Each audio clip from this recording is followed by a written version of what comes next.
स्वागत है दोस्तों आपका अपने YouTube channel Civil On Spot में। तो आज हम लोग देख रहे हैं जो कंस्ट्रक्शन मैनेजमेंट की सीरीज़ चल रही है उसका लेक्चर 13 देखने वाले हैं। तो यूनिट 9 डिस्कस करने वाले हैं। Construction project cost and value management को आज हम लोग डिस्कस करने वाले हैं। 17 MCQ का सेट रहने वाला है जे।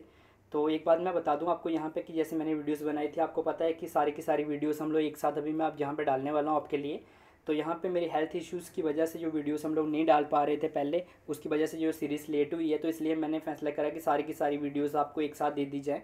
तो यहाँ पे कंस्ट्रक्शन का काम चल रहा है पास में, तो हर एक वीडियोस में जैसे मैंने पिछली वीडियोस में आपको अनाउंसमेंट करी थी, क्योंकि सारी की सारी वीडियोस एक ही साथ शूट कर रहा हूँ मैं, क्योंकि ऑलरेडी वीडियो पहले शूट करी नहीं हुई थी क्योंकि हेल्थ इश्यूज़ की वजह से, और आपके एग्जाम्स जो 15 से हैं, तो उसको हम लोग ध्यान में रखते हुए कि सारी की सारी वीडियोस एक साथ अपलोड कर रहे हैं। तो इसलिए अगर कुछ नॉइसेस वगैरह यहाँ पर आती हैं तो आप आई होप आप उसको इग्नोर कीजिएगा।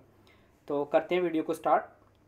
तो वीडियो स्टार्ट करने से पहले चैनल को सब्सक्राइब कीजिए और बेल आइकन को भी प्रेस कर दीजिए, और वीडियोस को ज़्यादा से ज़्यादा शेयर कीजिए। हम आपके लिए जो वीडियोस नए नए वीडियोस वगैरह लेके आ रहे हैं, MCQs लेके आ रहे हैं, तो ये आपकी रिस्पॉन्सिबिलिटीज़ है कि वीडियोस को ज़्यादा से ज़्यादा शेयर कीजिए और चैनल को सब्सक्राइब करें। 5 सेकंड्स हार्डली आपको लगते हैं चैनल को सब्सक्राइब करने से। उससे क्या होता है कि ग्रोथ हमारी जो रुक सी गई है, चैनल की ग्रोथ होगी, ठीक है। तो हमें क्या होता है, बहुत मोटिवेशन मिलती है आपके सब्सक्राइब करने से, ठीक है, वीडियो को लाइक करने से, और वीडियो को ज़्यादा से ज़्यादा शेयर कीजिए। तो करते हैं आज की वीडियो को स्टार्ट। सबसे फर्स्ट क्वेश्चन है हमारे पास, project cost management deals with dash needed to complete project activities, ठीक है। तो ऑप्शंस देख लेते हैं। यहाँ पे बोला जा रहा है कि जो प्रोजेक्ट कॉस्ट मैनेजमेंट होता है किसके साथ डील करता है, वो को प्रोजेक्ट को कंप्लीट करने के लिए उसकी जो एक्टिविटीज़ होती हैं, ठीक है। Controlling cost of the consulting के लिए, कंट्रोलिंग ओवरहेड चार्जेस के लिए, या कंट्रोलिंग कॉस्ट ऑफ रिसोर्सेज के लिए, या नन ऑफ द अबव के लिए। तो किसके लिए करता है, कंट्रोलिंग कॉस्ट ऑफ रिसोर्सेज के लिए करता है, ठीक है। तो ऑप्शन थर्ड यहाँ पे करेक्ट हो जाएगा। Your project cost management deals with किसके साथ करता है, controlling cost of resources needed to complete project activities. तो इसका आप ध्यान रखेंगे। नेक्स्ट क्वेश्चन देखते हैं।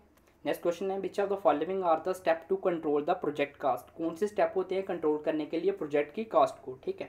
तो ऑप्शंस देखते हैं। कॉस्ट प्लानिंग रहता है, कॉस्ट कंट्रोल रहेगा, रिसोर्सेज प्लानिंग शेड्यूल्स रहेगा, या ऑल ऑफ द अबव रहेगा। तो इसकी बात करें तो कौन सा रहेगा यहाँ पे हमें क्या करने के लिए, कंट्रोल करने के लिए प्रोजेक्ट की कॉस्ट्स को। तो ये तीनों की तीनों रहेंगे। कॉस्ट को प्लान करना पड़ेगा हमें, किस तरीके से प्लानिंग करनी पड़ेगी प्रॉपर, उसके बाद कैसे कॉस्ट को कंट्रोल करना है, ठीक है। रिसोर्सेज की प्लानिंग करनी पड़ेगी शेड्यूल्स के अकॉर्डिंग। तो यहाँ पे ऑप्शन 4 करेक्ट हो जाएगा। नेक्स्ट देखते हैं। नेक्स्ट हमें क्या पूछा गया है कि अरेंज करना है हमें, जो नीचे दिए गए ऑप्शन है हमें इनको करेक्ट मैनर में, ये क्या है बेसिकली कंट्रोल है, कंट्रोल करते हैं प्रोजेक्ट कॉस्ट को। तो ऑप्शंस क्या हैं, कॉस्ट प्लानिंग जो है हमारे पास, cost control, resource planning schedule, उसके बाद कॉस्ट बजटिंग, ठीक है। तो ऑप्शंस आपके सामने हैं। तो कौन सा ऑप्शन यहाँ पे करेक्ट हो जाएगा, ऑप्शन फर्स्ट यहाँ पे करेक्ट हो जाएगा। किस तरीके से होगा, सबसे पहले क्या होता है, रिसोर्सेज की प्लानिंग करेंगे हम लोग शेड्यूल्स के अकॉर्डिंग, ठीक है। कौन कौन से रिसोर्सेज जो हमारे पास यूज़ होने वाले हैं उसके प्रॉपर शेड्यूल्स के साथ। उसके बाद में क्या होता है, हमारे पास कॉस्ट की प्लानिंग करेंगे, उसके बाद में कॉस्ट की बजटिंग करेंगे, बजट बनाएंगे प्रॉपर तरीके से, उसके बाद कॉस्ट को कंट्रोल करेंगे, ठीक है। तो ये इसका करेक्ट सीक्वेंस रहेगा। नेक्स्ट देखते हैं। The cost of an item और activity is collected under which of the following heads, ठीक है। जो कॉस्ट होती है किसी भी आइटम की या एक्टिविटी की, उसको कौन से हेड के अंडर हम लोग कलेक्ट करते हैं, ठीक है। तो ऑप्शंस आपके सामने हैं, लेबर कॉस्ट के अंडर, मटेरियल कॉस्ट के अंडर, ओवरहेड कॉस्ट के अंडर, या ऑल ऑफ द अबव के अंडर। तो किसके अंडर करते हैं, ऑल ऑफ द अबव के अंडर आ जाएगा, ठीक है। ये labour cost, material cost, overhead cost जो रहती हैं सभी आ जाएंगे, ठीक है। इसके अंडर क्या करते हैं हम लोग, किसी भी कॉस्ट जो रहती है आइटम की या एक्टिविटी की, उसको कलेक्ट करते हैं। नेक्स्ट देखते हैं। Which type of material use at construction site, कौन सा मटेरियल्स हम लोग यूज़ करते हैं कहाँ पे, कंस्ट्रक्शन साइट पे, ठीक है, जहाँ पे कोई काम वगैरह चल रहा है, हमारा कंस्ट्रक्शन प्रोजेक्ट चल रहा है। तो ऑप्शंस आपके सामने हैं। मटेरियल सप्लाइड बाय क्लाइंट, जो मटेरियल सप्लाइड करता है कौन करता है, क्लाइंट करते हैं, या ओन परचेज मटेरियल जो खुद पे बनाया परचेज किया जाता है, बोथ फर्स्ट एंड सेकंड, या सिर्फ पहला मटेरियल सप्लाइड बाय क्लाइंट्स के द्वारा। तो यहाँ पे थर्ड ऑप्शन करेक्ट हो जाएगा, क्योंकि हम लोग जो कंस्ट्रक्शन साइट पे मटेरियल यूज़ करते हैं, जो मटेरियल्स क्लाइंट ने सप्लाइड किया होता है वो, और हम लोग जो ओन परचेज करते हैं मटेरियल उसको भी यूज़ किया जाता है, ठीक है, मेजरली अगर हम लोग बात करें तो। ऑप्शन थर्ड यहाँ पे करेक्ट रहेगा। नेक्स्ट देखते हैं। Cost codes is the standardisation of, ठीक है, जो कॉस्ट कोड होते हैं वो किसकी स्टैंडर्डाइजेशन है। तो ऑप्शंस आपके सामने हैं, लेटर्स हो गए, नंबर्स हो गए, वर्ड्स हो गए, या ऑल ऑफ द अबव हो गया। तो यहाँ पे क्या होगा, all of the above correct रहेगा। यहाँ पे कॉस्ट कोड्स जो रहते हैं, लेटर्स आ जाते हैं, नंबर्स आ जाते हैं, वर्ड्स आ जाते हैं, इसमें सिंबल्स वगैरह आ जाते हैं, तो इसलिए ऑप्शन 4 यहाँ पे करेक्ट रहेगा। नेक्स्ट क्वेश्चन देखते हैं हमारे पास। जो नेक्स्ट क्वेश्चन है इसको डिस्कस करते हैं, इसमें क्या। तो क्वेश्चन हमारे पास है, Harris and McCaffer suggest adoption of not more than dash codes under coarse grade system, ठीक है। तो अगर इसकी बात करें तो इन्होंने कितने बताए हुए थे जो हमारे कोर्स स्टूडेंट सिस्टम के अंडर जो हम लोग कोर्स अडॉप्ट करते हैं, तो कितने थे वो 15 थे, 30 थे, 50 थे या 40 थे। ठीक है, ये हमें क्वेश्चन पूछा गया है। तो इसकी बात करें तो कितने थे 15, उन्होंने बोला इससे ज़्यादा हम लोगों को अडॉप्ट नहीं करना चाहिए, adaptation of not more then 15 course. ठीक है, तो ऑप्शन फर्स्ट यहाँ पे करेक्ट हो जाएगा। एक चीज़ इसके रिलेटेड मैं आपको और बताना चाहता हूँ। ठीक है, अगर जो कोर्स जो हमारे 30 हो जाते हैं, ठीक है, कॉस्ट कोर्स 30 है किसी प्रोजेक्ट में, तो इसके अकॉर्डिंग क्या होगा, इनके according about 2% items are misallocated होंगे। ठीक है, तो ठीक है, अगर हम लोग बात करें प्रोजेक्ट में अगर 200 कॉस्ट कोर्स हैं तो इसके अकॉर्डिंग जो हमारी 50% आइटम्स आ रहे हैं वो मिस एलोकेटेड होंगी। ठीक है, तो इसको आपको ध्यान रखना है कि अगर हमारे 30 रहते हैं, ठीक है, कॉस्ट कोर्स, तो क्या होगा, हमारे 2% आइटम्स आर मिस एलोकेटेड रहेंगी, और अगर 200 कॉस्ट कोर्स हैं तो 50% आइटम्स जो है मिस एलोकेटेड रहेंगी। तो इस चीज़ का आप ध्यान रखेंगे।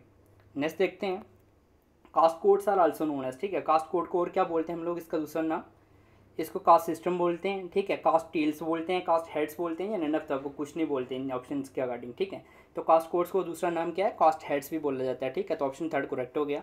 नेक्स्ट देखते हैं, which of these step in preparation of cost statement. ठीक है, तो नीचे दिए गए जो ऑप्शन है इसमें कौन से स्टेप हैं प्रिपरेशन करने के लिए कास्ट स्टेटमेंट में।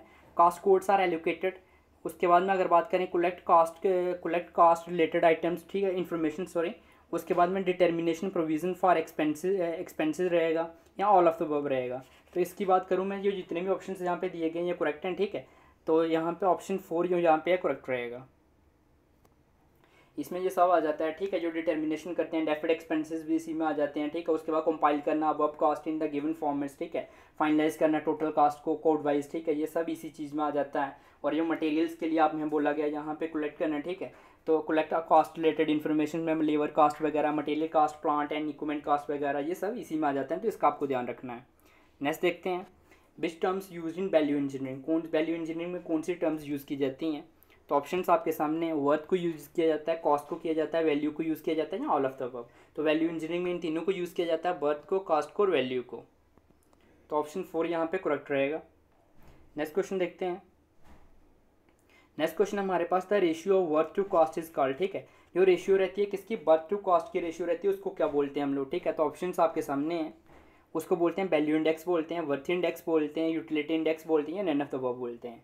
तो ये रेशियो रहती है वर्थ टू कॉस्ट या यूटिलिटी टू कॉस्ट, दोनों एक ही चीज़ें, इसको क्या बोलते हैं, वैल्यू इंडेक्स बोलते हैं। तो आपको ध्यान रखना है, the ratio of worth to cost और utility to cost is called value index.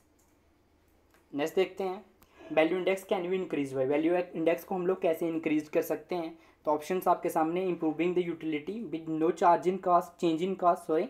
Next है हमारे पास, retaining the same utility for less cost. Next, combining improved utility and less cost. ठीक है, तो ये सारे के सारे ऑप्शंस यहाँ पे करेक्ट हैं। ठीक है, अगर हमें वैल्यू इंडेक्स को इंक्रीज़ करना है तो इन सबको हम लोग क्या कर सकते हैं, इंक्रीज़ कर सकते हैं। ठीक है, वैल्यू इंडेक्स को इंक्रीज़ करने के लिए।